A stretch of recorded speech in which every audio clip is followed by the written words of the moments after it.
they changed some shit on the lives. They Yeah. changed Yeah. everything, and I can't Mhm. access my scheduled lives, and I hate it. 'Cause No. when you go to start the live, normally it would do like it'll pull up your little scheduled lives that you pre-did. Yeah. But now they set up so that you have there's like an in Substack. You can do it from a desktop. But now I can't find any of my scheduled lives. I love this. They had to have done an update because there's been like glitchy shit all day. I'm like, I literally like sent the most upset message to their support. I'm like, if you're gonna roll out something like this, like you have to like test it. You can't just be like, yep, here you go. Like we can't do our backgrounds. You can't do anything because you can't. It's stupid. You know, it is what it is. It is what it is. It is what it is. It is what it is. And now we're gonna go. I'm gonna go over here on Substack so we can chat. We find can the chat doodad here because it's always a fun chat, right? I It's love always the chat. a fun chat. Yes. Oh my god, what a fucking week, right? What a week, dude! What a day. Yeah. Like just the last. I have like 7 things written down just because I was looking at Reuters for 20 minutes before this started. Literally just 20 minutes, and I'm like, I go for it. Go. I spent my whole day writing about Jared Kushner. I decided I was going to finish my fucking file, my second file. I did it. And I got that posted today. I literally was like, I told everyone, I was like, okay, Firebrand report today. I'm tabling it. I'm going to finish this Kushner file. So I wrote, and I finally did it. And everybody should read it. It's great. But you know, I'm gonna go read it. I am. As if I have another thing to be pissed about. I was like Jared Kushner wasn't even on my radar. You know, he's such a little bitch. He's such a little bitch. It's like he's just like you know, he kind of just like goes around and like licks everyone's boots and is like, would you like this, master? Would you like to make $1 billion here, master? Yes. Like that's fucking Jared Kushner. He's just really good at being a rat. Unfortunately, he's actually very good at being a rat. And the file is about how he learned how to be a rat. So, you know, that's how that works. Did you find the chat, by the way? I'm trying to get into the live, and every time I click on live, okay, now it took the last 2 times it took me to my dashboard. Okay. Oh, it just took me to my dashboard again. So we are completely flying blind. We have no idea. Let me see, because it should show on my because I'm okay. Yeah. I see us. I found us.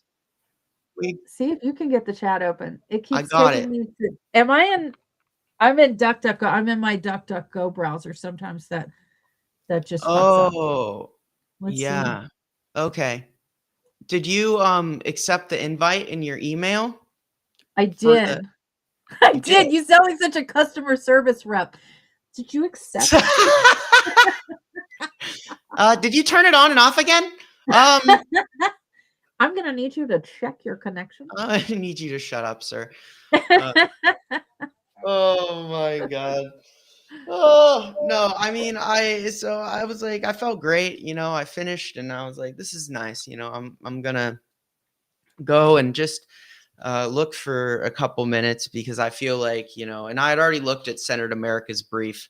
So I was like, I can't have missed, you know, that much. Like that much can't have happened, you know, since they just post their brief. So, and then I sat down at my computer and I pulled up my my monitor and I'm looking at Reuters and I'm like, I don't know, like how the hell are you? How the hell are you? How was your Thanksgiving? How's the fam? How are the kids? How are the kids? Is anyone standing on the table today? Where's your emotional support cat? Where's your what? Is anyone standing on the table today?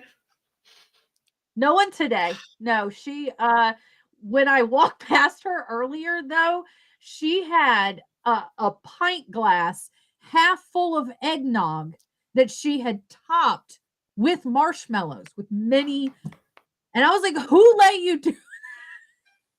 I just helped myself, No. Mom. I just thought I Yeah. could, get away with it. No, I mean, okay, But like the way the world's going, I'm kind of like, drink your drink your eggnog, kid. eggnog, Who knows if we're gonna have eggnog next? Shit, I don't even know. Yeah, who knows I don't know if we're gonna have a fucking democracy next year. We might, Right? we might be out here fighting in the trenches. Who the fuck knows? And it's like, uh, this happens every time. Okay, Hexeth is committing war crimes. Yes, he needs to go to jail. Yes, holy shit, so much other stuff is happening, and it's the only fucking thing anybody is talking about right now. They just stole Tennessee's special election straight up. Like truth. The numbers don't even make any goddamn sense. You've got people voting that don't exist. Really? Oh yeah. This will I hold. haven't heard any of that. You were informing me of all of This will this. hold did a whole article on it, and they're talking about the numbers and how at the very end it goes bloop, and you're like, what the fuck? It's the same shit they did with the presidential elections and all of these districts in Florida, where you just have people voting that don't exist. The polls, like, dude, there's no way some Republican wins, period, anywhere right now, because they're telling people to go fuck themselves because they are hungry. Yeah. Okay. It doesn't matter. We all already now we know that 2/3 of Trumpers on Twitter are fucking Russian bots because X told us. Okay. So, they don't exist. MAGA is a myth. They really are a fucking myth.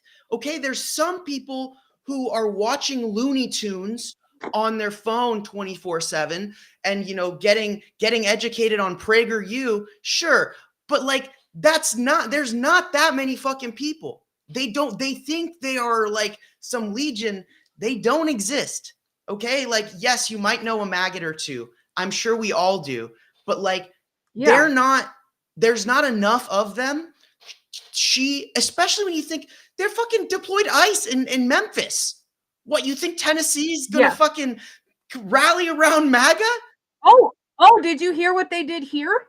Did you hear what they did here in Norfolk? I saw that shit. I restacked it. I'm like, where the fuck why is the military even still what, you're gonna tolerate that shit? You're gonna tolerate sailors getting fucking detained? That's what blew my mind. This chief just made a video. He made a TikTok and was like, I'm just advising my junior sailors, if they have a passport, carry it with. Why are you what?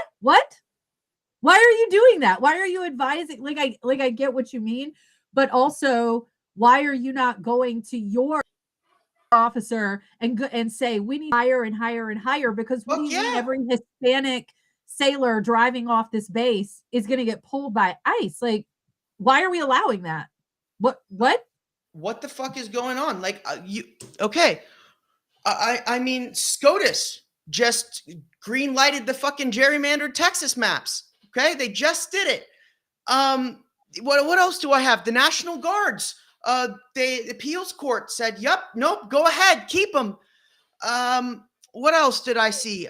Trump seems is going to open up Trump accounts. Every single child born between 2025 and 2026 will be getting $1,000 investment account from Donald Trump. Tell me you're fucking pumping money into the stock market from the Treasury without telling me. And you know what? The thing is, I heard that on NPR the other day, and they were like, the thing is, for the number of children that are projected to be born or have been born that would qualify, the dollar amount that they said would cover this would equal around $200 to $250 a kid. So where's the rest of that? Like, who did the math on that? They're just gonna make up fucking kids, and they're gonna put money into the stock market. I'm so fucking tired of this shit. The FCC just allowed AT&T to buy spectrum for $1 billion.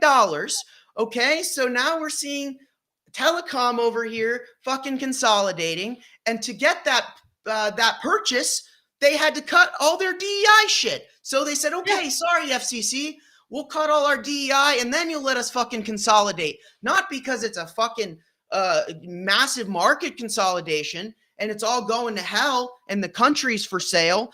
The CFTC, one of the trade commission, they just said we're going to be trading crypto assets on exchanges legally coming up. Dude, there's nothing that's not fucked.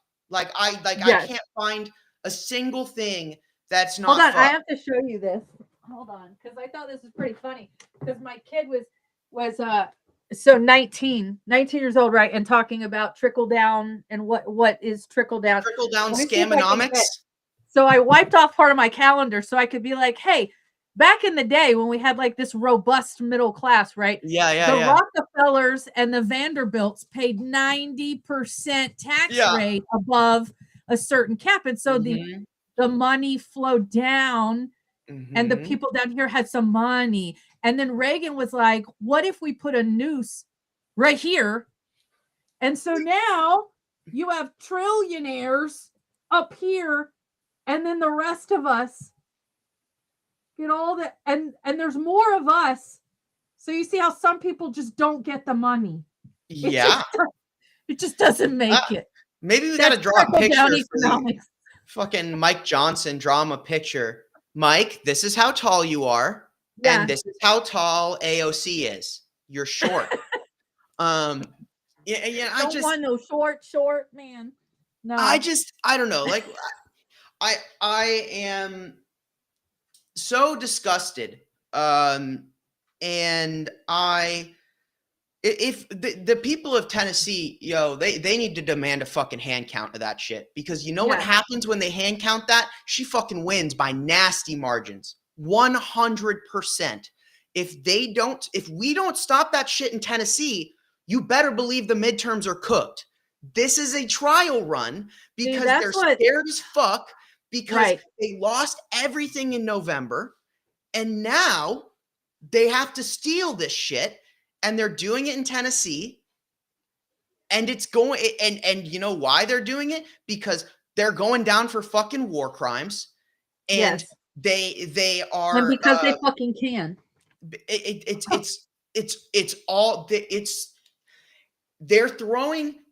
the monkey, and they're throwing other monkey shit at the wall at this point, because they're coming with the doggy bag. They might as well just throw all the poop.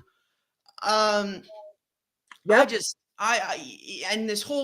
the whole Texas map thing. Oh fuck, we're gonna lose seats. SCOTUS, we need you to overturn this map because we're gonna lose the seats. Well, you know what's funny is, even if they fucking change the seats, watch these people in Texas vote for the fucking Democrat anyway. You know what I'm saying? Like, you said go hungry, and what? Now you're cutting SNAP to 21 states. Because you want more people to go hungry. We're going to eat your chicken legs, Donald. We're going to chop those swollen legs off you, and we're going to feed them to kids because they're hungry. Dude, fuck. Okay. Sorry. Yeah, I will never understand that a day in my life. Like my son works at a motorcycle gear shop, right? Like they sell the helmets and the gear and all that stuff. So he gets a pretty good mix of guys in there, and so he gets a hefty amount of MAGA dudes and red pill dudes that he overhears their conversations, and and he's like, how do I, like, what are the words that I can say to these people? I was like, by now those words don't exist. Like, if they are still this on board this far in, they're too far gone. They're too far gone. I don't know. It's going to be when they start knocking chicks up and they can't get Plan B or the abortion pill, and they get that child support notice, and then it's going to be like, oh fuck, Oh, until they go, actually, men don't have to pay child support. That's fucked up. That's fucked up. In America, we don't do that. That's discriminatory towards men. That you force a man to pay child support for a baby that he recklessly forced some woman to carry because he can't put some rubber on his dick. That, like, dude, it's like, and there is, I see your comment, Twilight. It's not a slow moving coup. No, this is fucking Sonic the Hedgehog. Running down the. Well, now it is, but I think what Twyla's referring to is that's a cool name too. I never heard that name until Schitt's Creek, and there's a Twyla on that show, and I love that character. But when you read. You got to read Jesus and John Wayne if you hadn't, because I was truly unaware of how long this con was. And I had this really naive sort of impression of Billy Graham because I grew up in South Carolina, North Carolina, and that's where he's from. And so he's just seen as this sweet old man that just loves Jesus and he wants to bring everybody to Jesus. And then I'm like, and then I read this book and it's, oh my God, that dude is like evil mastermind. He's responsible for Nixon getting in office, which is bonkers. I hate rich people. I hate them. I hate them. I hate rich people. I don't give a fuck. When how much money, like, if you con, this is a long, long, long con. And you're right. There's like this echelon of people that just operate with total, like, you see that in the whole Epstein files. When you look through those emails, they're like joking with each other about mortgage fraud and and loan fraud, and they're just the things that they do just with impunity. They just break every conceivable law. Oh, that piece I wrote about, oh my god, so Martin Rodil is the fixer from Venezuela. He's from Venezuela. And so he saw this opportunity to start blackmailing his own fucking people. And he was an intern. So he says, the only evidence that exists of this is his word, but he was an intern at Payday Visa, which is the state-owned oil company, right? So he got to know who he was able to identify who the corrupt people were in leadership there, and a lot of them were government officials. So he starts blackmailing them and essentially was like, hey, I know what you're doing, and so does the US. So if you just go talk to somebody at the CIA or DEA or FBI or whatever agency he was working with, because he's worked with all of them, our taxpayer dollars have paid this dude millions of dollars for this service that he does. So he goes and gets these corrupt Venezuelan officials and he gets them to, snitch in exchange for citizenship. So here we are talking about the law and order, but we are knowingly bringing corrupt Venezuelan officials into this country in exchange for their testimony. So we're bringing criminals in, but they're just white collar criminals. So it doesn't count, right? So we bring in all these fucking people, and this dude is being paid millions of dollars, not only by our government, but from those people. He's extorting those people. He's being investigated in Spain right now for extortion because he told one of these executives, I'll get you to America. You pay me $2 million. So, he's making untold sums of money, and he is so disgusting that his own government took his citizenship away. And guess who was ready to step up and give him citizenship but Israel? Dude, Israel? Okay. Like, Israel is a fucking nightmare. They are on some expansionist colonial bullshit. They're building a wall across Lebanon. What the fuck? What their kid do? They kill more kids. They've killed more kids than they've killed terrorists. I'll fucking bet you any amount of money. They've killed more fucking children. Okay? We broke 70,000 people, okay, that they've killed. And they don't give a fuck. They arm these Israel, like, I'm sorry.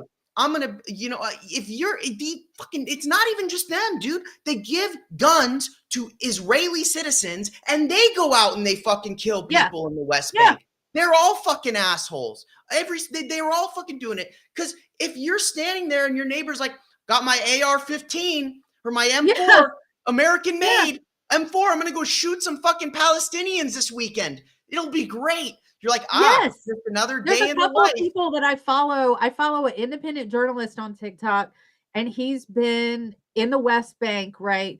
And so he was recording when they were going through an olive grove and they were picking up some of the workers. They were supposed to be picking up some of the workers. And so he's recording and they start to slow down to pick up, and it's women, and it's older women. And over the hill comes a bunch of fucking Israeli teenagers with metal poles, and they just begin beating these women in their 40s, 50s, and 60s. They just start beating until they're bloody. Like, what the fuck is wrong with you? What are you doing? It's a culture. It's a cultural thing. They've like created this entire, but the thing is, I've said it stops if we stop it. Oh, and the other one I followed her because she does like makeup and fashion and stuff. She's gorgeous and everything. She lives on the West Bank. She's Palestinian. And so she goes live one night and she's in a dress shop. They had been shopping for somebody's wedding.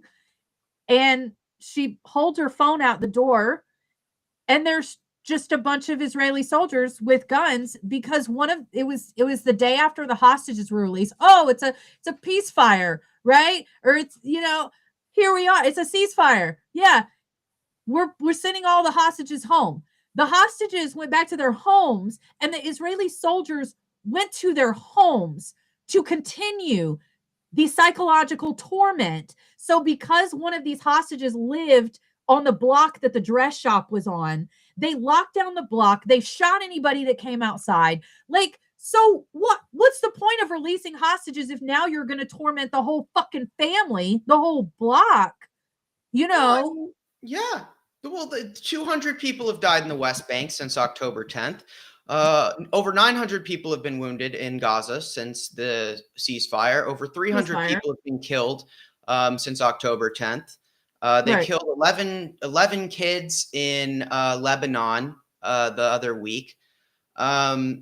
There is so many dead fucking people. Of the 300 or so that were killed since October 10th, over 70 of them were children. I don't know what the fuck to even, and I mean, I don't understand. And I also don't understand why we can't spare fucking 2 minutes of airtime on any fucking news outlet to talk about it. Yeah. No. What the fuck? Like, people come for my ass. They're like, yo, like, why are you so upset? Like, why are you calling out Ben Mycelis? Why are you calling out Aaron Parnas? Dead kids, yo! Dead kids! That's fucking news! That's fucking news! Right. Open your fucking mouth and talk about it. I don't get why. I don't get why. I'm so fucking frustrated right now because my local NPR, my local public radio station, so our local paper got bought out a while back, like, oh my God, over 10 years ago. They got bought out by Sinclair at first, and then somebody else bought it. So it's just an AP wire rag at this point. We don't get local news, really. Right. There'll be an article in our fucking local paper about something that happened in Oklahoma, but they won't cover what happened at the city council meeting last night. It's shit.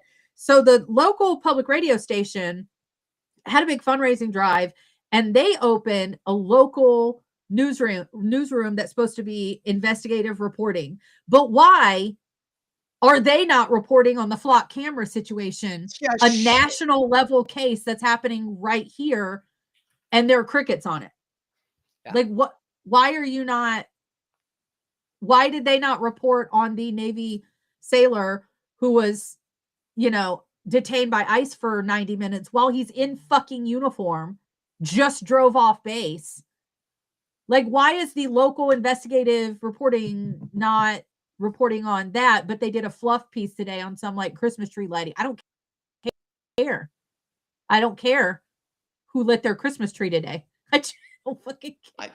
I don't even like we have real Christmas shit tree. going on. I don't even got my Christmas tree up. You know, my whole thing is holidays have been fucking ruined for me. You know why? Because I'm a 25-year-old. I've grown up in consumer America, and we don't get fucking holidays. We work on Christmas. We work on Thanksgiving. We work on Veterans Day. We don't get holidays. That's not a fucking thing. Like you talk to someone who's, probably, your son, and, he's like, it's like, oh, it's a holiday. I'm like, I didn't get a holiday since I started working when I was 15. I've been scheduled on every single holiday my entire life. Throughout my entire life, I've been at minimum scheduled. The amount of Christmases and Thanksgivings that I'm like, I can't go. I can't go to this place because I'm working.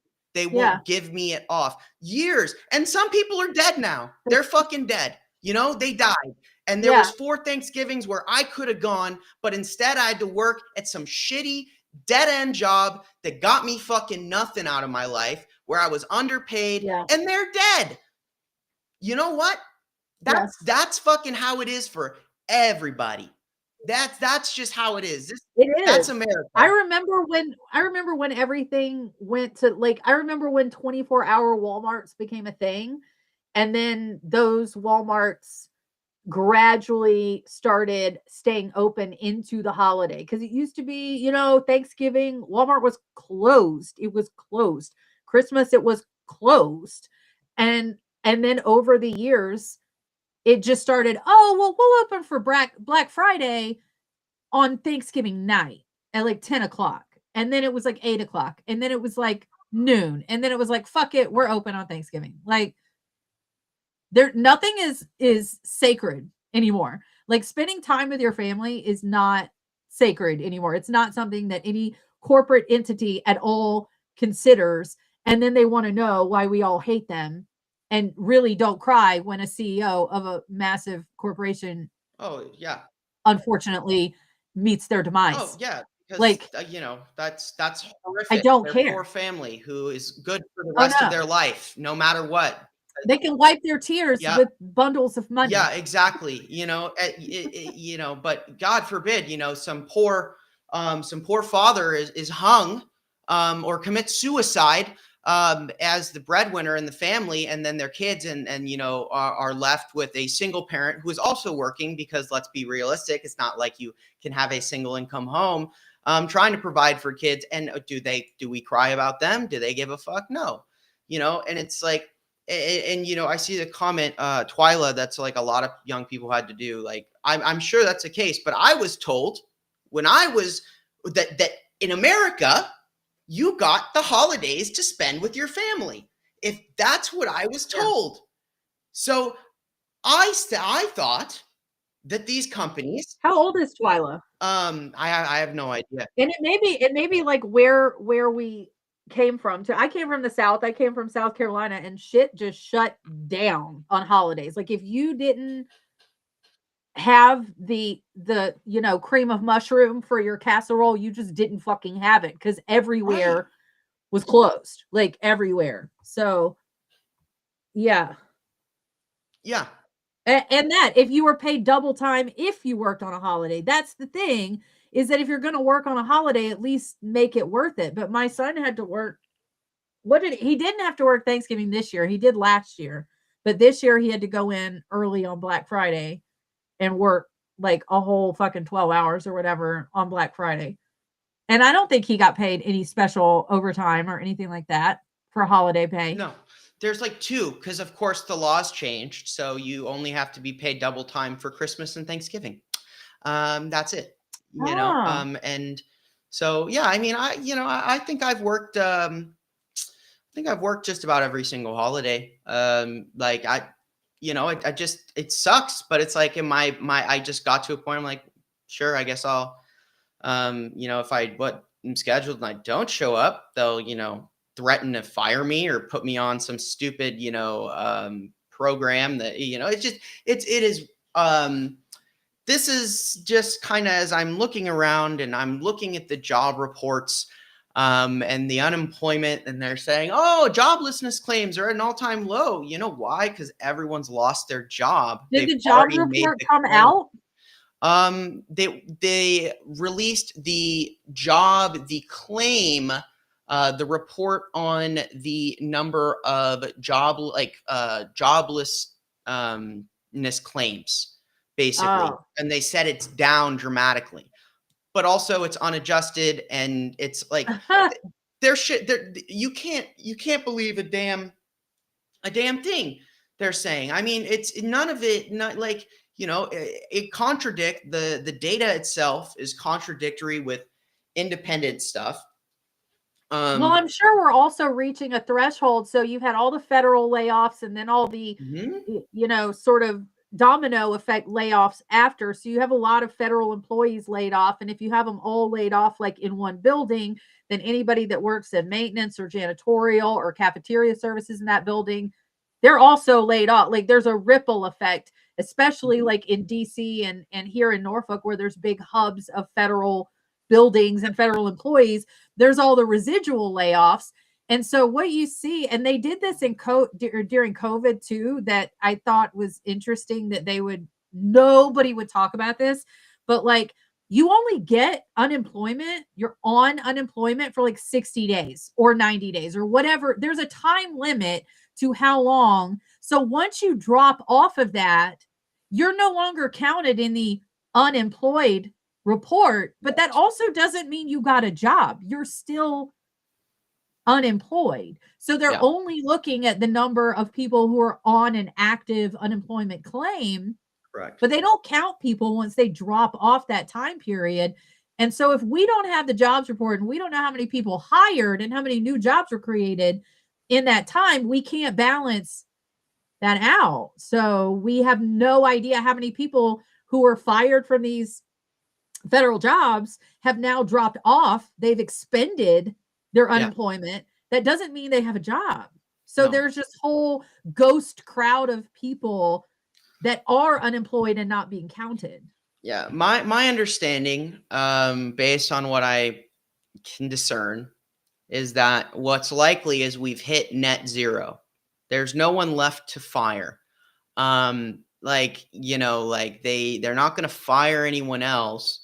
But there's also zero jobs. Right. So like it's like where you were seeing job growth, right? Because Biden's economy was a Green New Deal, and there was a shitload of jobs because of transition to clean energy and whatnot, and all of these initiatives. And so you saw the growth, and then you look at the trend line, and it just gets flat and it gets flat. And so now it's at the point where it's probably just kind of like, a zombie job market, right? It's just going to kind of keep ambling on. But there will not be, anything else.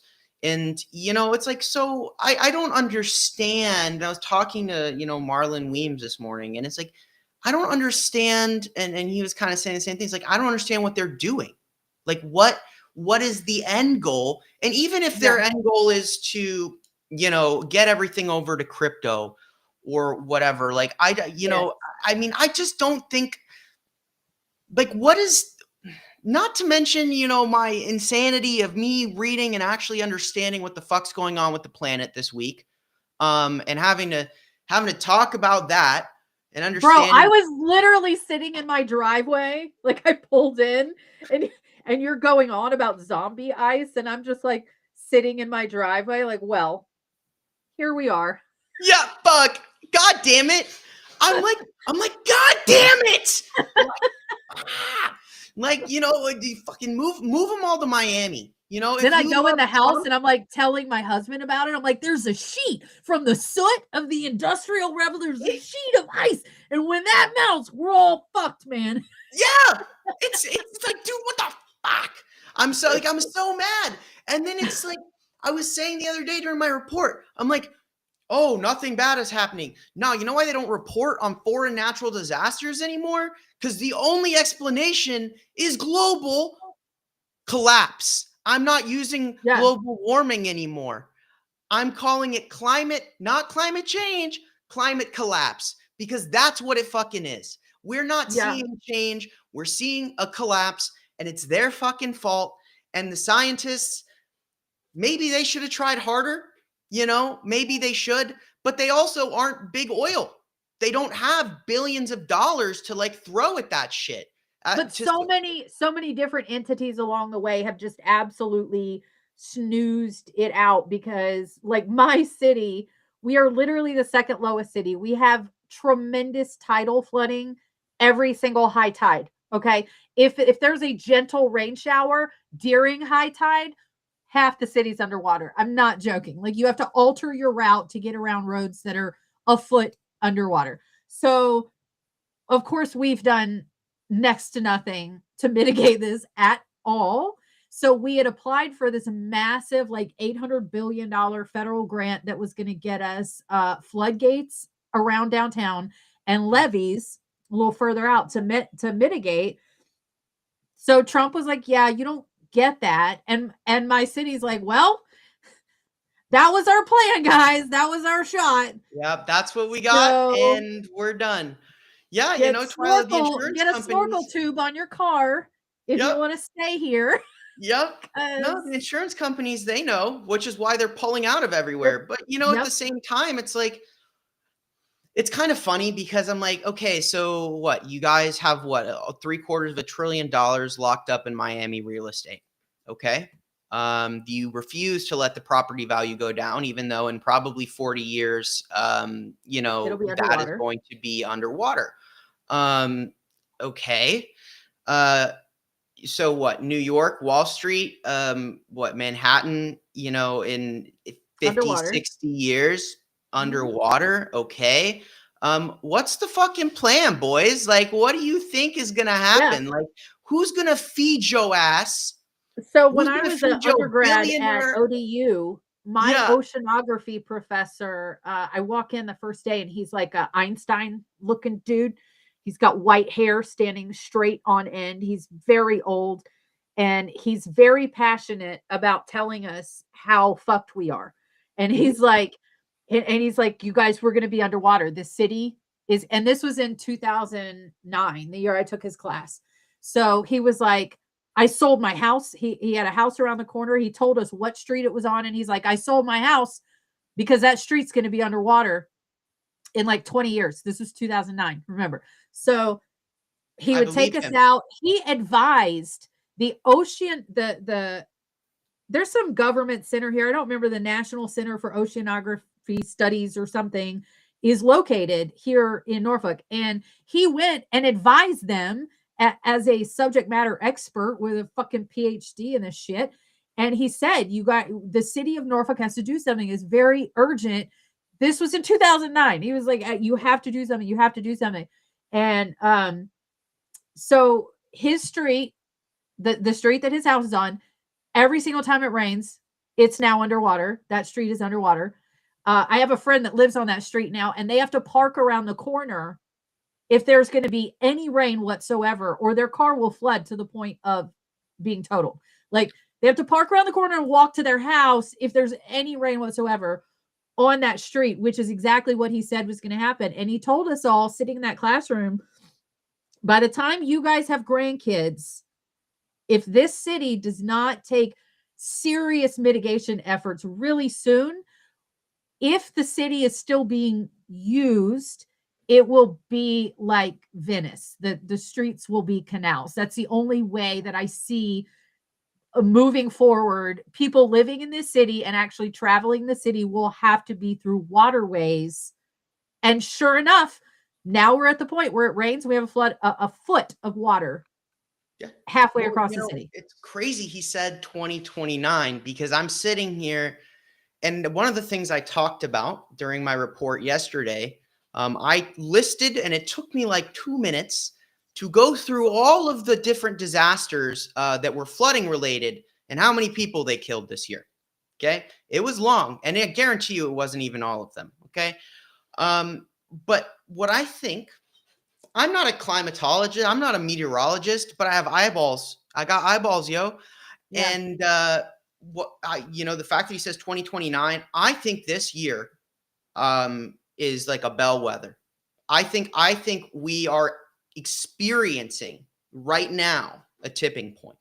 I think what we're seeing right now is a tipping point. The polar vortex is all fucked up. You know how it's super cold, right? The snow is nuts.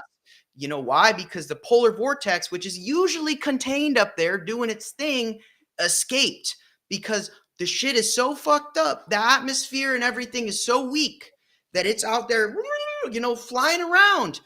And so you're looking at Asia, specifically Africa, and Indonesia, Sri Lanka, all these places, right? They're getting flooded to hell. The craziest statistic, I said this in my my video, but I said every degree of warming, 7% more water can be held in the atmosphere. How many degrees have warmed? I've heard it my whole life, literally. Oh, we went up another degree this year. We went up another degree this year. Okay, so if I've heard that pretty much every year of my life, and then I multiply that by 7, so what? We're at like 60% more water in the atmosphere. Yeah, no wonder we're flooding. Like even in California when it rains, I'm like, God damn. Like, because this shit, it's just heavy. Like, and we're here getting ready to kill each other all over the world. That's what people are doing. That's what countries are doing. They're like, we're getting ready to fucking go to war. It's gonna be sick. We need to do all of this polluting, and get all these minerals and shit out of the ground, and then it's gonna be toxic as fuck when it floods. I was looking, what is it, Turkey Point, in Florida. It's like a nuclear power plant, and it's cooled by literally canals, and those canals go underwater. That shit explodes. You have a nuclear meltdown. You know how many nuclear power plants are chilling by the ocean in America? There is they are dicking around trying to consolidate power over a country that will not exist in 20 years.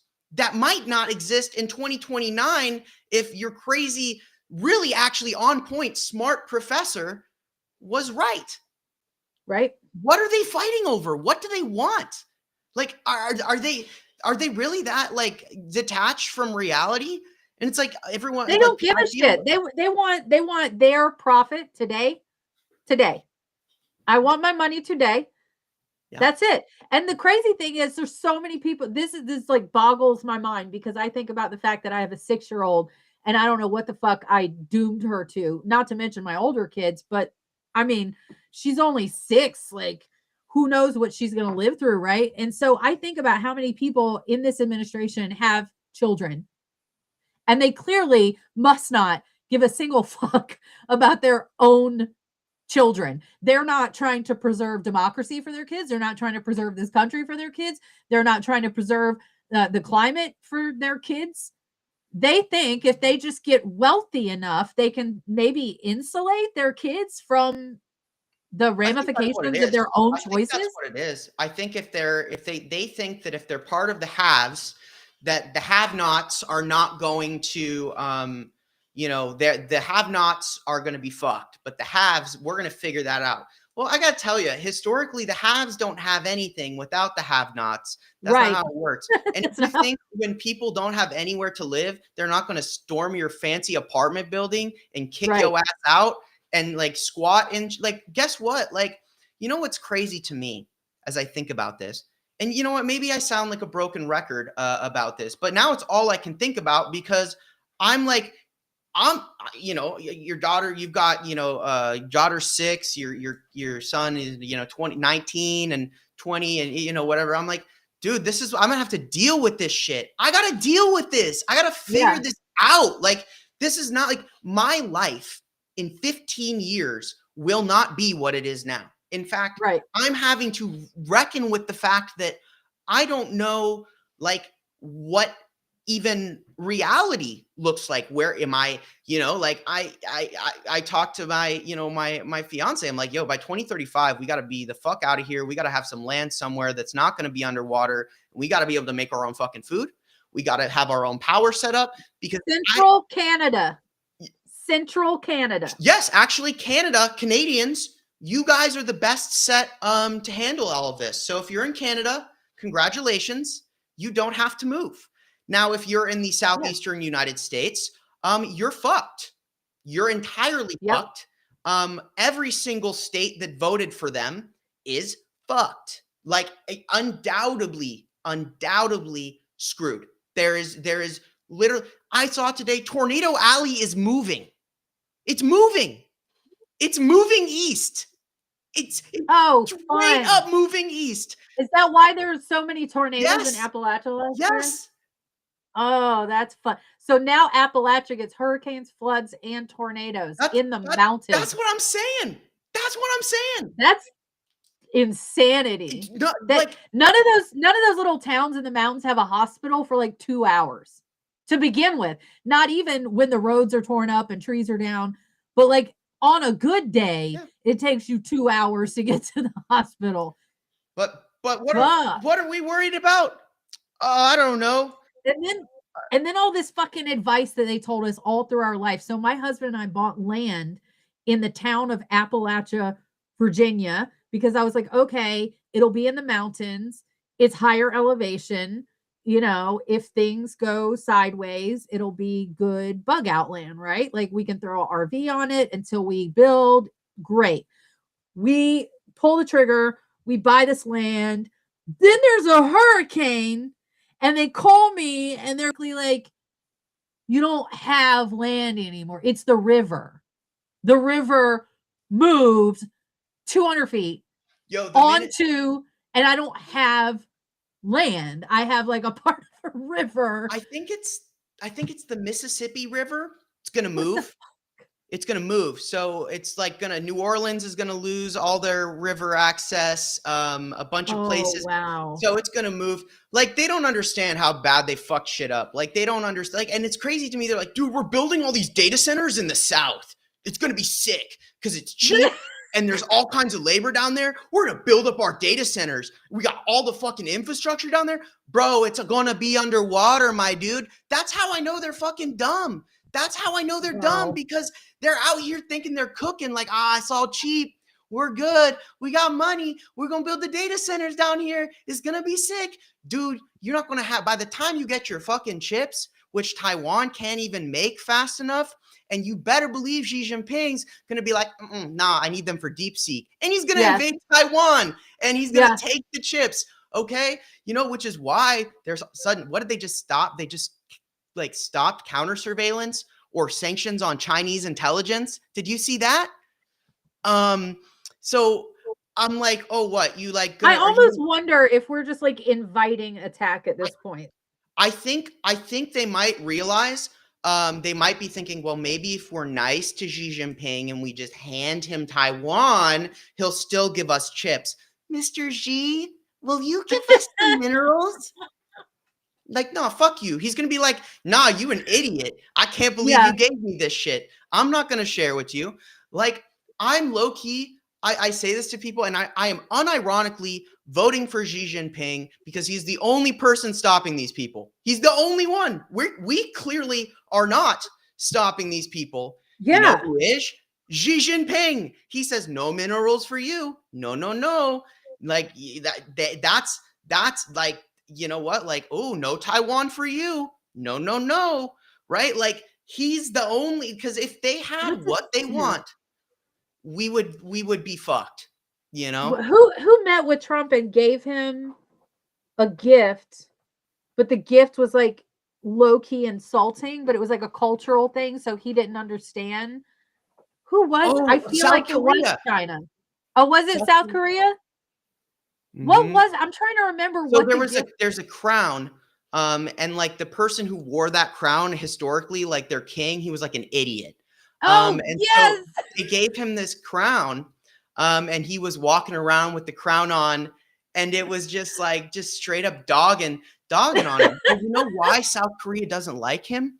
So turns out, if you read the Kushner file, you're going to understand why. Because after I finished, I'm like, I'm going to check on this one thing that happened in the Kushner file back in 2018. Just follow up on it. And I'm like, oh shit, they dug that back up and they're using it again. Well, it happens to involve screwing South Korea out of a contract that they had so they can give it to somebody that is, happens to be a friend of Kushner from way back in the day.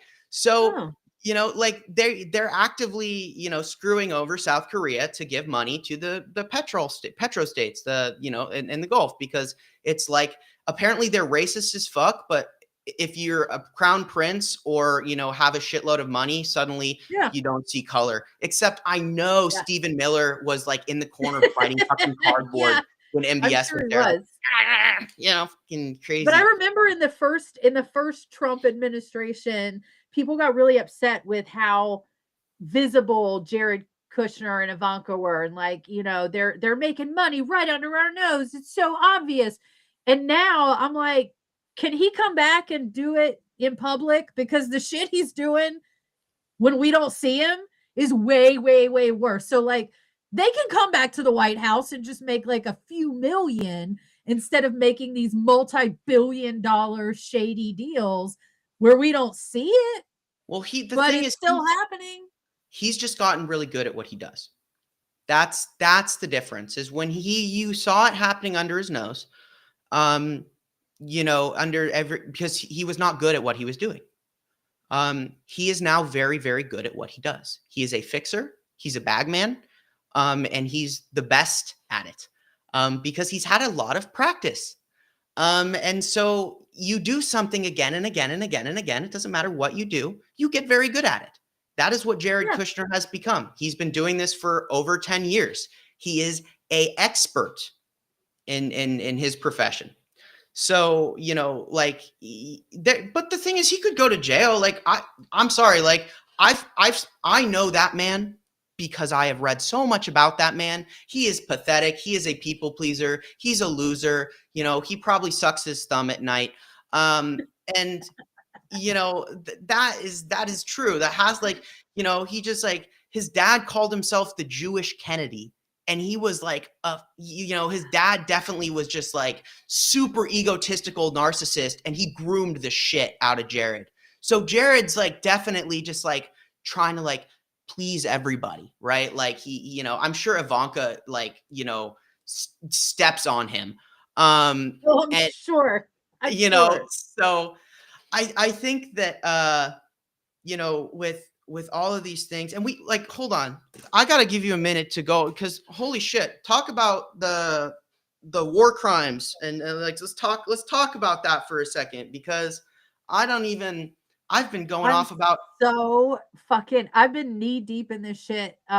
So David Schuster and I are working on a piece together to address, because it's just really murky international law and precedent that's kind of all over the place. But like it pisses me off how like I wrote about the Venezuelan guy and Gary. Oh, Gary Berntsen is the worst, because like I said, like fucking Martin Rodil is a Venezuelan who sold out his own people and is now an Israeli citizen. Like, I don't expect any good things from him, right? But a guy who was 4 years in the Air Force, 2 years in the Marines, and 20 years in the CIA, I kind of, call me naive, but I kind of expect some sort of loyalty to his nation. And the fact that he's the one driving this fucking boat and like pushing us to invade Venezuela based on, trust me, bro, evidence of narco terrorism, that he's just making, like, the dude's a mad conspiracy theorist at this point.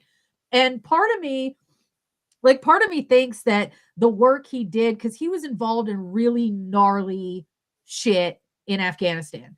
And so I think he's cracked a little bit. And I think what happened to him was he started observing patterns everywhere he looked that were the patterns that he saw in Afghanistan. And it doesn't mean that those patterns exist everywhere, my dude. Like when because he went to the CIA with some of his shit several years ago, and they took him at good faith and did like full investigations, and it all came up like, hey man, there's nothing there. So I just think he needs like a therapist and retirement and to like fucking chill, because he is rabidly chasing what is now proven to be conspiracy theories, and our stupid senile president is believing every word out of his mouth like it's gold. Like, oh my God. Oh yeah, they stole the election and now they're gonna kill us all with cocaine. Oh my God. Like, bro, everybody no fucking chill in for a minute. Venezuela, yo. Well, yeah, let's invade Venezuela based on the testimony of 2 dudes. That's bonkers. That's totally bonkers. Mr. President. And now we're bombing this shit. And I'm like, so if you're blowing up boats in the water that are filled with cocaine, allegedly, isn't that entering the international waterways? Are we blasting kilos of cocaine? So then we're gonna have like cocaine shark. Can you imagine Kosh Patel? Can you imagine Kosh Patel announcing we're fighting cocaine shark in the Caribbean? He's like, we're finding cocaine sharks in the Caribbean. He can't even. His eyes like, and like, I get like that's the other thing. Is like, dude, I get Kash Patel's a bitch, right? I get he wouldn't get off the jet without his little jacket. Without the jacket. Like, I get it, you know. But at the same time, like, can we talk about how they just bought the Pentagon? Can we talk about that? Can we talk about how the Secretary of the Army is J.D. Vance's friend from Yale? And he's saying whatever Peter Thiel's mouthpiece wants him to say. Can we talk about that? J.D. Vance has been so quiet lately. And dude, I know. So quiet. Like, what are y'all doing? Hey, guys. Except Marco Rubio. Like, the one time I saw him talk recently was he's just prattling on, and the president is totally asleep next to him. Dude, that I was like, checked out. I made a note, and I was like, I promise that I will not fall asleep while the Secretary of State is talking to me during a cabinet meeting. And I'm like, that is now a valid campaign promise. Someone can campaign on that. They say, I will not, as president, I will not fall asleep during my cabinet meetings. Wow. I can't believe it. Someone who's willing not to fall asleep. But the thing is, like, Marco Rubio's parents are from Cuba. Part of Gary Bernstein's shtick is he's convinced that Cuba is working with Iran, Russia, and China and using Venezuela as like a tool, right? And so all of these other countries are in cahoots. And I'm like, where's Marco Rubio? His parents are from Cuba. Like, shouldn't he be saying something about this? Like, I don't think Marco Rubio's invited to Thanksgiving, by the way. Do you think his Cuban immigrant parents are cool with everything he's doing? I was actually watching Arturo and Marlon. They were live before this. And Arturo was saying that his dad knows Rubio's family. And that they're like dead inside, like Marco. Like, you know, like I think it's like, I genuinely think, like, because you can look at Marco Rubio before he took this job. Oh, yeah. After, he didn't know what he was signing up for. He was the legitimate part. Like, they needed somebody semi-legitimate to do this. Like, and if you go back, actually, and again, you'll see this in the file I just wrote, how Rex Tillerson was handled and treated, where they just don't consult people in the government. Like, they don't talk to them. They just do it. And then the people in the government are like, what the fuck? Like, you did what? They're scrambling to keep up. Right. That's where I think Marco like thought that something like maybe he'd be able to like guide the country through Trump. Like, maybe he's like, maybe I can do it. Right. Or, you know, maybe I'll take the job because, you know, I can maybe, and now he looks dead inside. He looks broken. That is a broken man. Yeah, but he looks broken. He just looks like he has no soul. Like he's just sitting on the couch in the White House, like, yeah. He's like, what have I done? What have I done? Because I do think to a degree he did care about America. I think he did care about America. He might have been a politician and a scumbag, but he did care about America's image, and he was somewhat proud, I think, of being an American. And the other people in that room, they don't give a fuck. They just care about money and power. You watch the way that Pete Hegseth is like, I have yet to meet a veteran that likes Pete Hegseth. Like, just on a fundamental level, he's that dude in your unit that nobody liked. He was the dude that when like the guy who was actually in charge was like out sick, he would step up and tell everybody what it's. That's Pete Hegseth.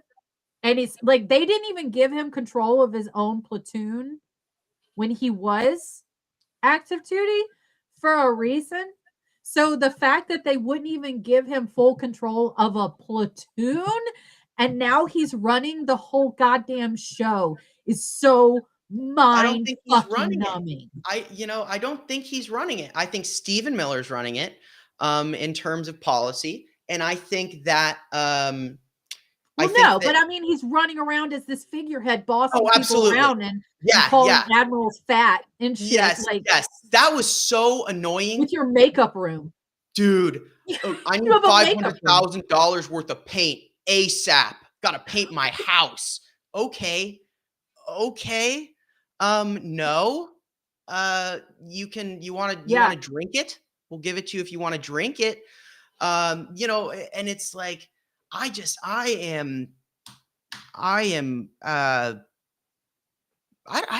I'm like, when's it going to stop? Like, people keep telling me, oh, this is going to happen or this is a win. Okay, well, you know what? We won in November and that's great. But what did I fucking say? What did you fucking say? What did everyone say who knows what's going on? Okay, well, they're going to act because now they know how bad it is for them. And they go and they steal Tennessee. Okay, so if Midas Touch and Aaron Parnas do not report on the fact that the Tennessee election was tampered with, we're fucked. Right? Look at that. How did you do that? That's my so cool. My camera he does a cool zoom feature. But I was actually on accident. To be fair, that was entirely on accident. I was just pointing and it did. What is the round thing on the wall behind you? It's a shield. Oh, sorry. So when you're right in front of it, you look like the Renaissance Jesus with like the halo. So it's just like I'm ranting with Jesus, and I feel like Jesus would absolutely be on the same page as us. Absolutely. 100%. Absolutely. 100%. I think Jesus would be on the Rant Act. Absolutely. He would be 100%. He'd be like, listen. Yeah, no, I said what? Yeah, exactly. What? These guys didn't read the Bible. Fuck if you're gay? When did I say anything about gay? Did I say? Did I? Dude, I was bisexual. What the fuck? I don't give a fuck. No, you know what you have to read? Because you need some light reading material in your life so you don't get high blood pressure at 27. Oh, so you need to read Lamb by Christopher Moore. Lamb. It's hysterical. It's a story. L-A-M-B. Lamb. Okay. It's the fictional best friend of Jesus, whose name is Biff. Okay. He's the 13th disciple that doesn't make the cut. Yes. At one point in the book, if I'm recalling, it's been many, many years since I read it, but it's hilarious. And but at one point, like Biff goes in to a brothel to like describe to Jesus how it feels because Jesus himself can't go because he's so fucking holy, right? Yeah. So Biff is like, well, I'll take one for the team. I guess I'll do it. I'll tell you all about it. Oh, it's funny. No, yeah. I mean, it's like, I guess I just you know, and it's one of those things where, you know, maybe they, and I have to ask myself, I'm like, okay, so if you don't report on the shit that's like really important, right? Like if Yes. you, but you report on the things that get you money, okay?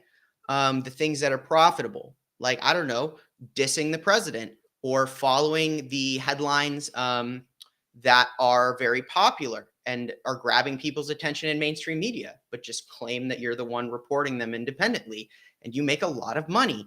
But you stick to those things because if you deviate, you become controversial, but you can still be on the good side of things while still avoiding the things that, I don't know, may affect your credibility. Or like, I don't know, if you have lots of money or on a massive platform and you target potentially something very, divisive or important, and you're afraid of getting striked out on YouTube because it would cost you money and all of the time and effort, so you just don't touch it. Is that really what's up? You know, like, because like we need, like, you know, I would, if when Jim Acosta goes live, when I go live, okay, he gets like 4,800 people. I'm not saying don't watch Jim Acosta, okay? I'm not. What I am saying is Jim Acosta is not telling you what me and Melissa are going to tell you. He is not going to inform you in a way that me and Melissa are going to inform you. He just does not, because he doesn't do that. That's not what he does. He was a mouthpiece. And sure, he might have done some journalism. I'm not saying, oh, don't like Jen Acosta. I'm not saying you can't, enjoy watching a Midas Touch video. What I'm telling you is that is not news. That's what I'm trying to tell you. Right. That's not news. I said earlier today that we're with somebody else. I said we're in a new paradigm of media, like what it is to be a journalist. I think is a definition that's in flux, because most people would agree that mainstream media right now is playing it extraordinarily safe and not telling the full truth. And the people who are telling the full truth, people who are digging and investigating, the Ellie Lillards and Shane Yiraks, and those of us here on Substack, predominantly on and Substack, the Melissa Corrigans are digging for the truth. Like when I write an article and it's got 13 citations at the bottom, how are you going to write me off as a fringe commentary? Like, what is that if not journalism? And I went to school for journalism.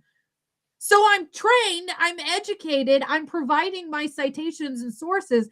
I will admit that the manner in which I deliver that is certainly not unbiased.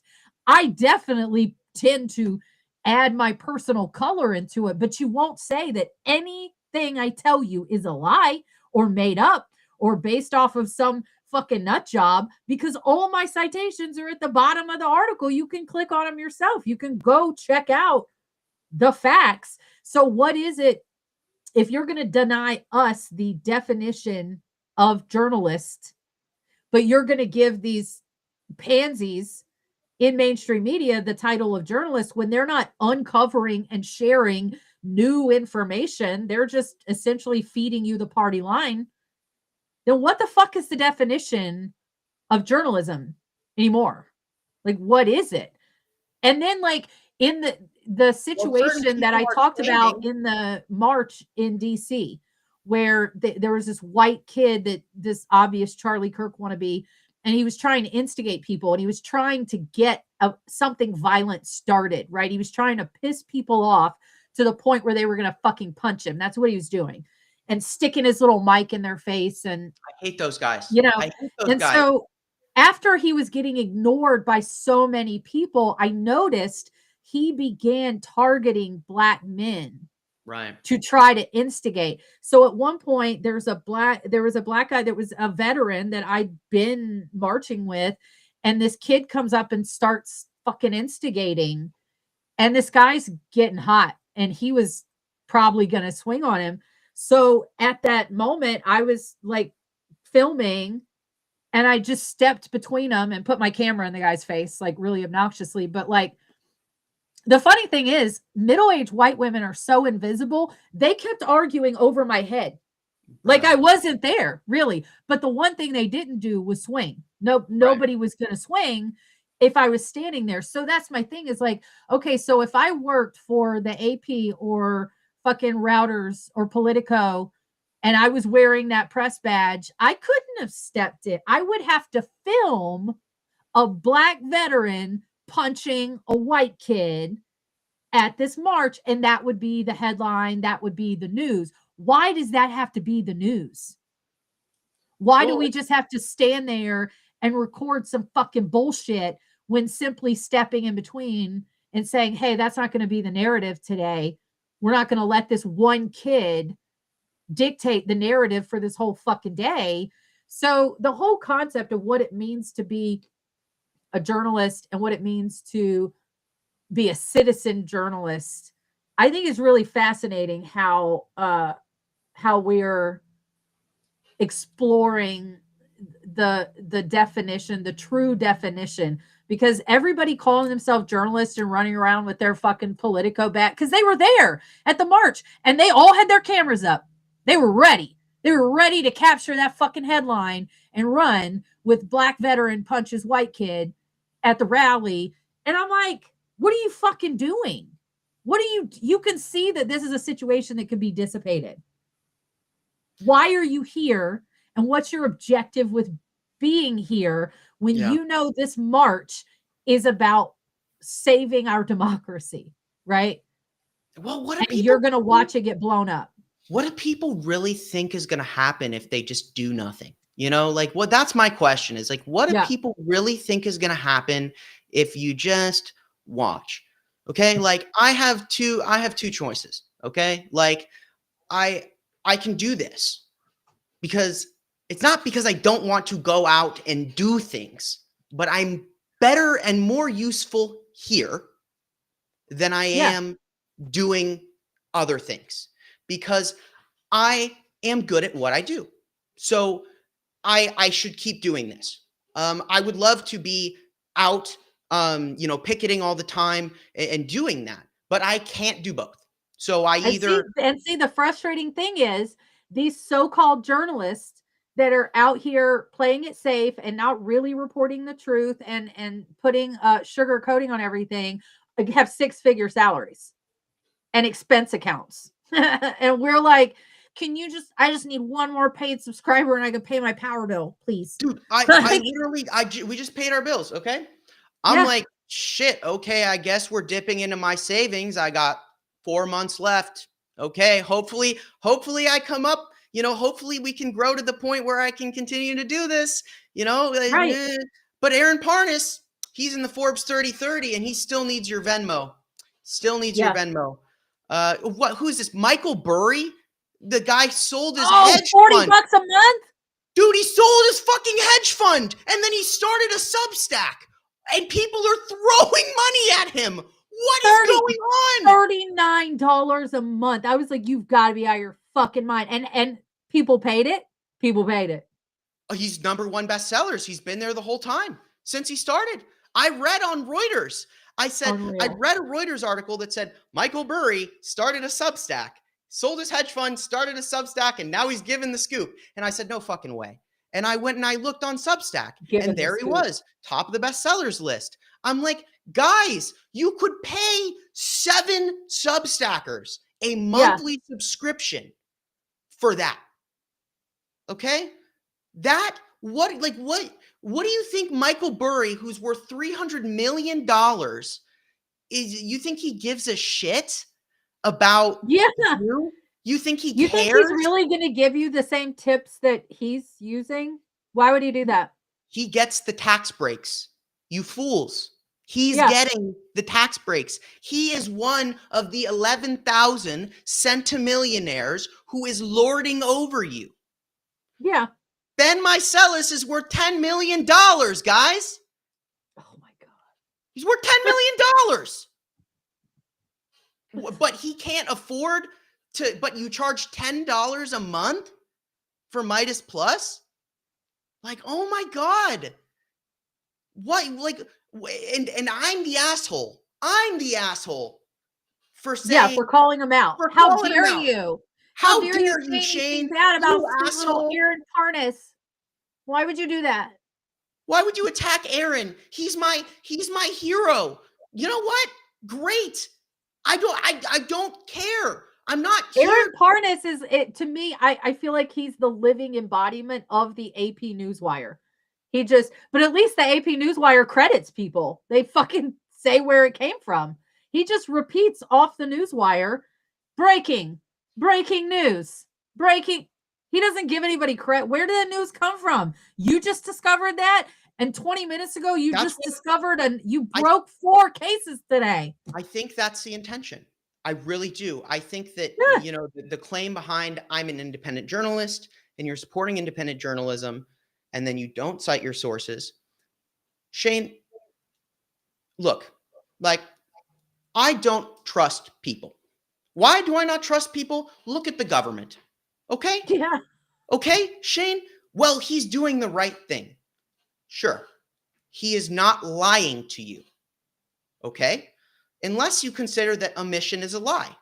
In which case, well, if you claim to be reporting the most important news, but you are omitting the most important news in favor of what CNN, MSNBC, and all of them are reporting, because we've already established that they're Yeah. fucking useless. But if you report it, it becomes independent journalism. And That I doesn't really don't make like sense that to me. he's one of those with the constant, like, sometimes 2, 3 times a day, breaking news, breaking news. Like, can we not keep everybody in a constant state of panic and agitation?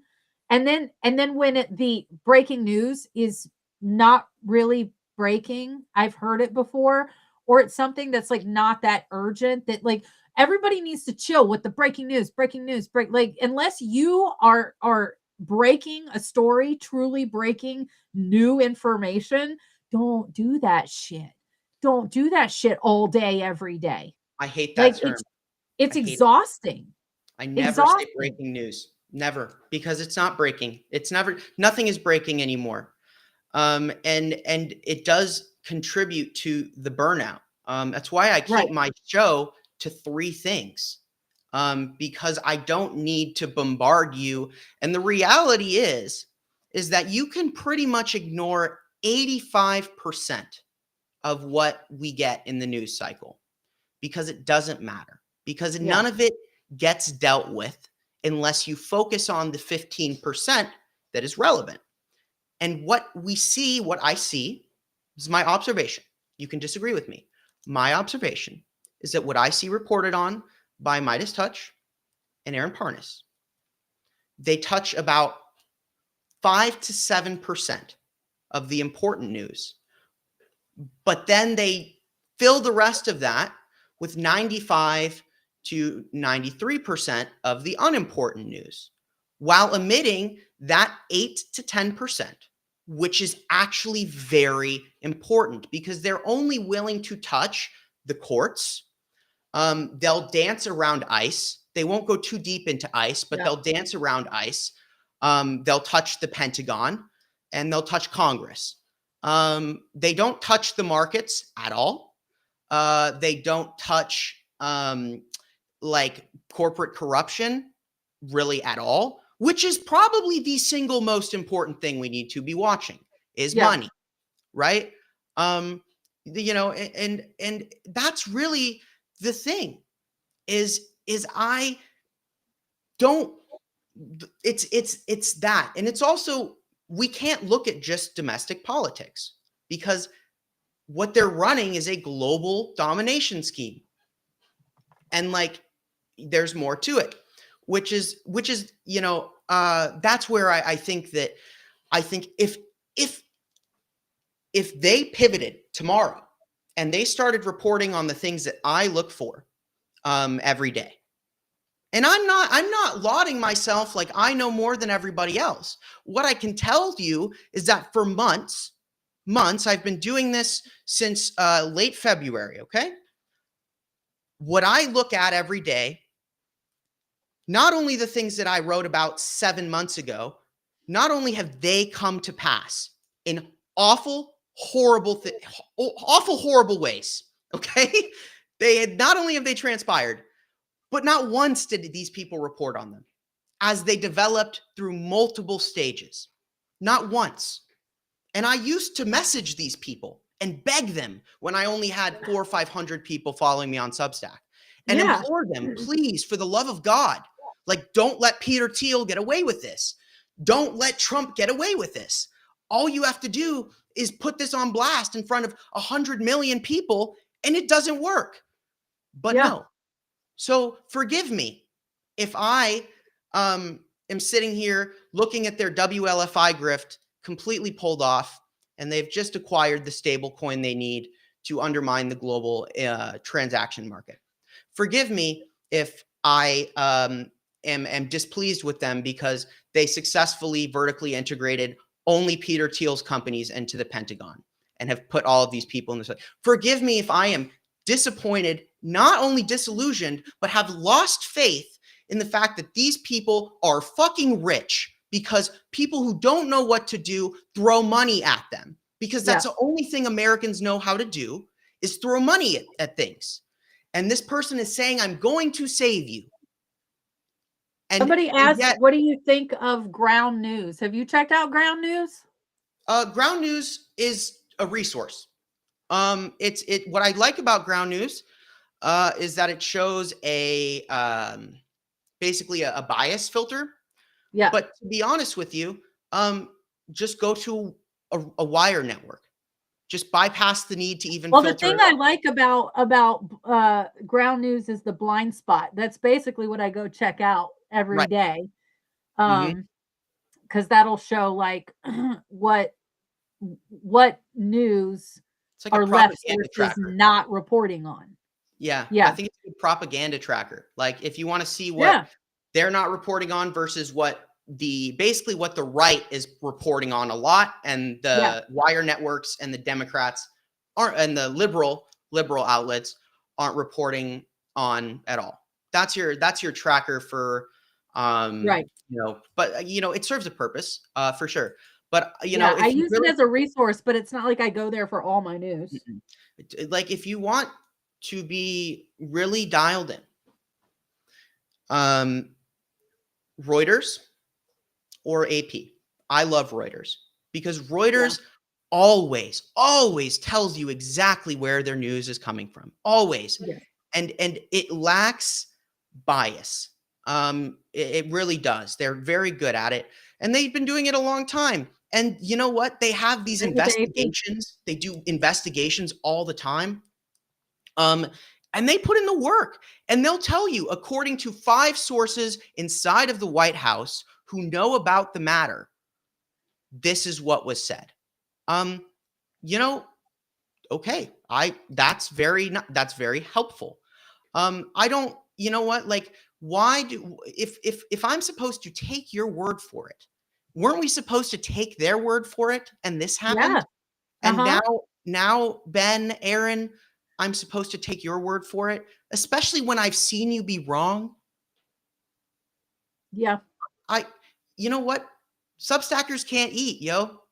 You know, like, and they're still here trying to tell the truth because we see that, like, maybe one day, you know, but all Aaron would have to do is restack my Kushner file.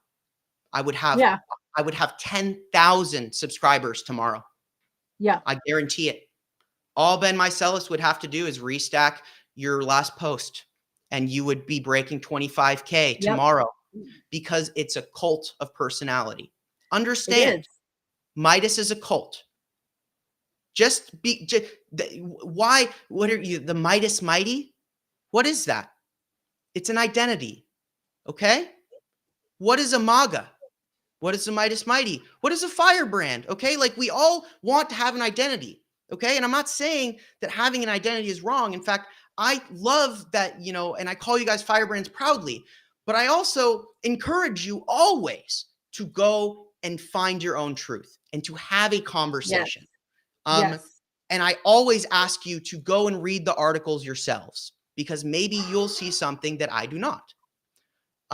They don't do that. And I look for like, so in my live yesterday, there was somebody named Chris. I can't think of his last name off the top of my head. But he was dropping a lot in the chat, and it was clear he knew what he was talking about, you know. So I made a note about it and then went over today and read one of his pieces, and he does know what he's talking about, and he's telling the truth. So hell yeah, I subscribed, I shared his shit. Like, how hard is that to do? How hard would that be? How hard would that be for these big, you know, these big creators or I don't know if I should creators or repeaters, but how hard would it be for them to do the same thing? Like, one every day. Find a smaller Substacker every day that's telling the truth and elevate them. How hard is that? Like, I won't, you know, you're like, I won't let Trump normalize this. But you're reporting on the things that are easily normalized. You know, what's not, you know, like, the thing is, if you really want to stop this, pointing out that Trump is, you know, racist, or that this happened, but it's already happened before 40 times. Like, you know, breaking news, the sky is blue. Yeah.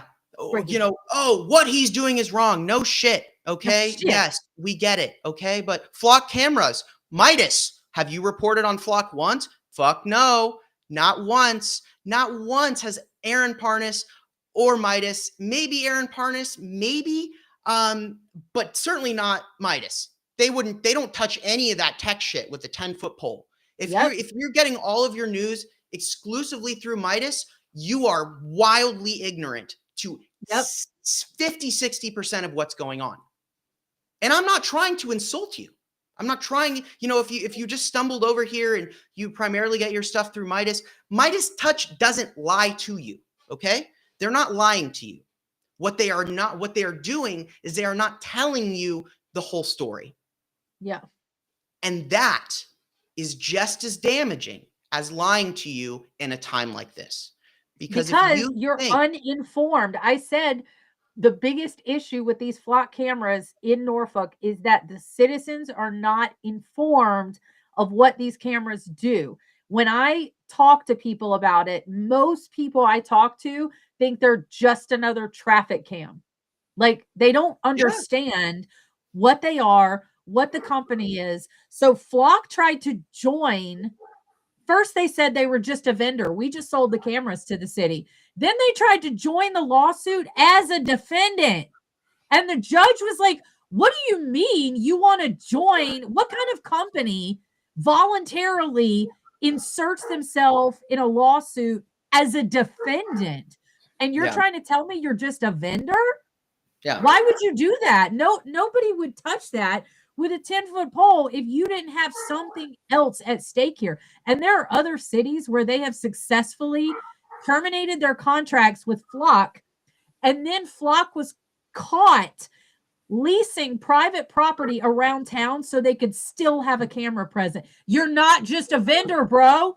You're not just a vendor. Something creepy's going on there. Why are you so insistent? One city in Illinois, the city found out about these cameras, and they said, we want them gone. They went to the city. The city took a vote. They voted them out. We want them gone. So the city calls Flock and was like, hey, we're done. We're terminating our contract. Come get your equipment. They didn't come. So they keep hassling them. And meanwhile, the city employees went out and put bags over the cameras because the people voted on it, you know? Flock is still Flock. They caught Flock employees taking the bags off. Like, hello, this is not normal behavior from a vendor, somebody who just sells cameras. That's not fucking normal behavior. Yep. So when I talk to people in Norfolk and I tell them what the cameras do, what they're capable of doing, and that's not, oh, we would need new equipment, what this equipment is capable of doing, then all of a sudden these people are like, oh, I didn't know all that. I'm not really down with that, you know? And I'm like, exactly. So the fact is the city did not inform. So I feel like it's the same thing with Midas. If you don't inform people of what's happening, how do they know to be concerned enough to call their congressman, to go to their city council meeting, to actually take movement and action if they don't know how bad it is? So I'm that crazy person at the fucking city council meeting that's reading off everything that Flock does just so people hear it. So right. And you know what? We wouldn't have to scream if they did it. That's why we get so damn angry, people. It's not because we want to hate them. It's not because I even hate them. Okay. Like, you know, maybe at some point, believe it or not, I loved Ben Meiselas. I could not get through the day without listening to Ben so I could feel like there was a sane person reporting the news. And then one day I was watching a video and I'm like, I feel like I heard this yesterday. I feel like I'm not getting anything out of this. And I'm looking other places and you're telling me he's crazy and delusional and failing, but he's not. So, you know, what's the catch? Like, and so then I started doing my own work. And my work, time and time again, would blatantly contradict the narrative that I was being fed there, which is it's okay to be complacent. He is not doing well. He's sick. He's losing in the courts all the time. Like eventually he's going to fail. Yeah, I don't want to be placated. No fucking way. Look, like you say he gets defeated in the courts every time. Well, guess what? If that meant anything, Michael Popak, maybe I don't know, he'd be in jail. You know, maybe the court that delivered him that crushing defeat in the tariffs, maybe the tariffs, I don't know, would be gone, but they're not.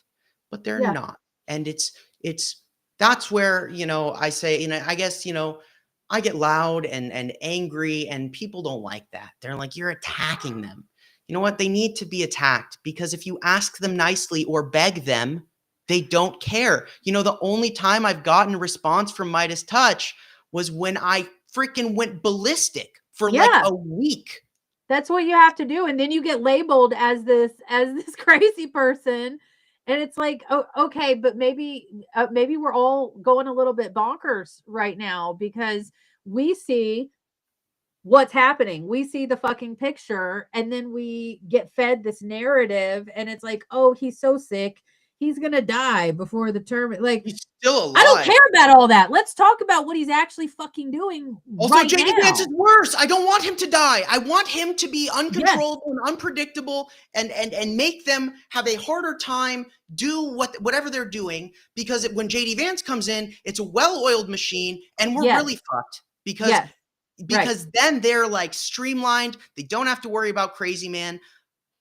Again, they, you know, there is a point where I have to wonder, is this a move to placate people? Is this a move to make people stop enough, give them enough, but not fight on the fronts that matter? Is this a strategy? Is this the center? I saw someone set the Fox center left. Like, is this, what is this? Because make everybody feel like, oh, the courts have it under control, guys. Just wait it out. Everybody just settle down and wait it out. And all of the processes will work. Like, I'm sorry, that's if that was gonna happen. I'm just roaming my fucking town now. Shit ain't working. It's not working. It's not working. So and I'm sitting here and you and me and all these other people, we're up to our freaking nose in this stink. Okay? And we know what this shit looks like and we know what they've done to us. And I am now well tuned to this kind of behavior. And while I cannot confirm to you beyond any suspicion that that kind of behavior is part of some greater operation, okay? I can tell you that it certainly is not helping, and that it could very well be a very useful thing to someone who is trying to do some sort of coup, because you need a mediating force to placate enough people so that they do not act. And then you collect them all under a banner. Do you remember when they said they were going to do an international news thing where they were going to be all over the world and report on global events? Because I was super excited about it. What happened to that? What happened to that? Like, what's up? You got a lot of money for it. You don't tell me anything about foreign countries. In fact, I only get the same thing from you every day. You know what you do really well? You post the exact same headline for every video, which reaffirms this idea that Trump is sick and weak and can't do anything right. Yeah. You know what that does? You know what that is? It's a psyop, yo. Yeah, it's a fucking psyop. Yeah, Shane, you're crazy. Dude, I'm up to my fucking ears in crazy all day long. Yeah, I'm crazy because it is all crazy. It's all crazy. Okay, so you know what? You don't get to have the idea that a nation the size of the US is about to invade Venezuela because of the word of two fucking men is crazy. So yeah, it's crazy. Like, yeah, I'm crazy. That's crazy. The fact that we're all just troping along behind two conspiracy theorists is crazy, man. It is fucking crazy. How does anybody think that's not crazy?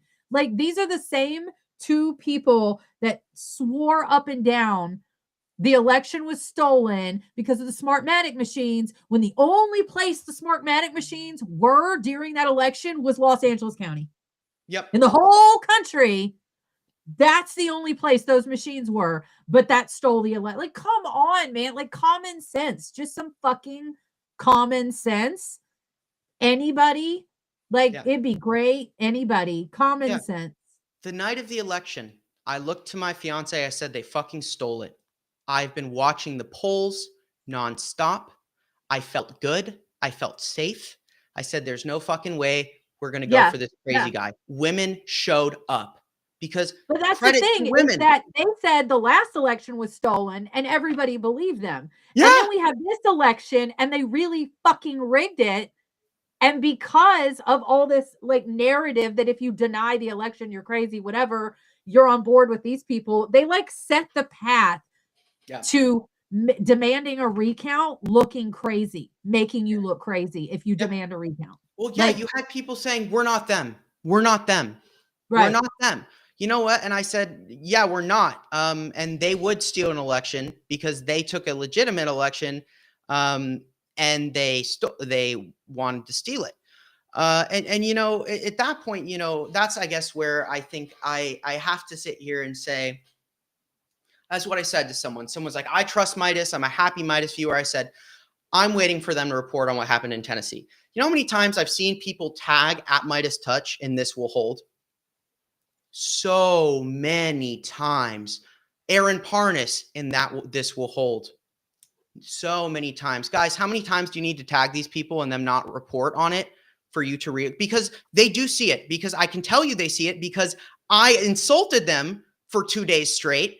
And one post got 70 something restacks and they're like, oh shit, we better punch down on this guy. We better deal with him. But they see it. Okay. They see it. They know it because you can't get, it has to be. So either explain to me why you're not. Right? Like, explain this is what everybody's saying. They rig elections for a long time and accuse the other side. They project constantly. This is such a good fucking strategy and it drives me bonkers. And that's what I'm trying to do with some work I'm doing now is to get out ahead of a fucking narrative for once. Somebody on the left has to get out ahead of a narrative because they spin a fake narrative blast that out. They blast it and blanket everything with this fake narrative. So now people on the left, writers, journalists, whoever, have to do two things. We have to debunk their bullshit, and then we have to push the correct narrative. So we're already behind the game. Like every fucking time. It drives me up the wall. They come out with their spin, and then we have to say, that spin is crazy. And here's the truth. But we're already on defense. We have to go on offense and start setting the narrative loudly, blanket, like everybody has to be on the same page. But I feel like part of the issue with the left is that nobody wants to be seen as too extreme. Nobody wants to be seen as a conspiracy theorist. Nobody wants to be seen like that. So they are always so timid, and the right ain't never timid. They'll come out and say the most bonkers shit with their whole fucking chest, and then 50 other of them will repeat it, blast it out, share it. We have to get that energy, man. We have to step into confidence and confidently say the truth. And if it sounds crazy, that is because the truth is crazy in this moment. So we have to say it. I'm going to do a crazy thing. I'm going to ask you, this is my ask as an act. Okay. You can put this on me because I don't want to put this on Banner and Backbone. Put this on me. If you want your act for the day, go tag at Ben Meiselas and say, hey, Ben, you're worth $10 million. Why do you need to charge $10 for a Midas Plus subscription? Go tag him. They only listen when you actually say their name. They get uncomfortable. Okay? So you want, and don't put this on Banner and Backbone. Put this on me because I don't want, Nick approves it. Okay. You know what? Put it on all of us, me and Nick. And Melissa, if you endorse this behavior, we'll endorse it on the show here. For your action, tag at two things. You can tag at Ben Meiselas and ask him why, if he's worth $10 million, why is there paywalls on Midas Plus? You should ask him that question. The second thing you should do is you should tag at Midas Touch and ask them to report on the Tennessee election. Do those two things. Those are your two actions today. Because we need accountability. Because somebody I'm gonna give another action too. Do it. Because I want every one of you to find a smaller Substacker that you have noticed telling the fucking truth, that you start checking for their content, and they have like 200 subscribers or less. The guy I plugged today is fucking smart. He's saying the truth. He's a veteran. He's a double Army and Navy veteran. He had 6 subscribers. That's fucking bonkers. He should have way more. Hold on. I got to find his name so I can send all of you to this dude, because that's the type of people. So that's my act for everybody is to go find somebody that's telling the truth and not getting the traction that they should be getting and the attention they should be getting. Lift up a truther Northern. And call out a emitter. Okay? I'm gonna drop a link. Call out an emitter. And I'm sorry, if I had $10 million, I would have freaking 10 researchers on my team. Yep. There would be an army there would be desks in this room. Okay? There would be desks in this room. You would see, it would be like one of those little video, like of the inside of someone's brain with people running around and papers everywhere. Yes. That's what it would look like. And so what's like the stock market used to look. Yeah, exactly. Let's get some accountability. And if they don't, and other people see that, maybe they'll look at your other retweet or your other restack and say, look at this guy who's telling the truth when they're not. So that's what I think. I think is, say what you will about my take, okay, and my position on this, and whether or not there's something they could do differently. Okay, so say what you will, but if you're here at the Rant Act, it means you're not just here to listen to us rant. It means you're also here to act. And what I'm telling you and what I can promise you is that if Midas Touch reports on the fact that they manipulated a special election in Tennessee, you better believe some change will happen. And this will hold, which is crazy suppressed. They do amazing work, but it's the people with the, I don't know, most listened to podcast in the United States that are going to be able to reach the most people. So if they start doing that, I will sing their praises. I will flip like a pancake. I will show you my brown side, and you will hear only good things out of me. Okay? Because I don't care how much money they make if they're doing the right thing. Because eventually if they do the right thing, we get the government back, we'll take their money anyway, because that's going to happen too. So they can hoard all they want. You can be a dragon, but we're coming for the dragons after we get rid of the dictators. So, but that's part of it. There's 140 of you here. We are telling you that if you're here, you're part of the Rant Act. This is not just a passive show. You don't just watch the Rant Act, you act. So we're asking you to live what we're doing here. And, Melissa, she's telling you, go and restack someone who deserves it, who is telling the truth. Yes. I'm telling you, for your action from me, go and tag at Midas Touch, at Aaron Parnas. Please, guys, report on this really important thing that has massive stakes for our democracy. Report on this. Ask at Ben Mycelis. Ben, if you're worth $10 million, why do you paywall your content? Those are the things that are going to make a difference. I promise you. So when you do, tag us. Tag us. We'll restack it. Yep. I want to see it, because I will always restack something that I think is worth sharing. So I will place my cards on the table and fold for today. Yes. But this has been a good one. This has been good. We were having so much fun. We went almost 2 hours. I feel a lot better. Man. I feel a lot better. I do feel better.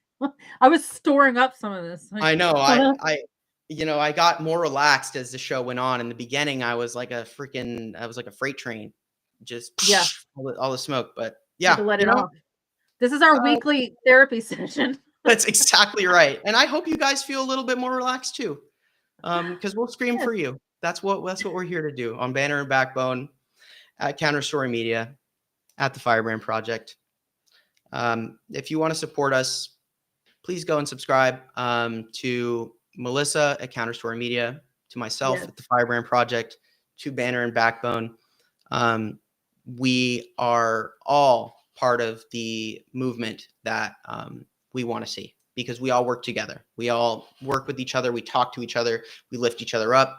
And that's what independent media is. It is not what some people want to tell you. Independent media is a community. It is not an independent person. You don't get to claim independent media as an identity. It is a community. So yep. In that case, please, all of us, we're doing the best we can, but your paid subscription really helps. It really matters. So cancel your Netflix. Watch the Rant Act instead, because for the cost of your Netflix, fun. It's interactive. Yeah, it's interactive. And for the cost of your Netflix subscription, you can subscribe to Banner and Backbone, the Firebrand Project, Counterstory Media, and Ellie Leonard, and, Walter Ryan, and probably all of us. Yes. Right? So, and we're way more entertaining. We are. Dang. We're a hell of a lot more entertaining. And we're like real. Exactly. Real. We're not AI. I promise you. No deep fakes here. So I'm done. I love talking to you, Melissa. Guys, thank you for joining us today. Yes. And we'll see you next week for the Rant Act. Yep. We'll see you next week. Thank you, Shane. Thank you. Bye-bye, all.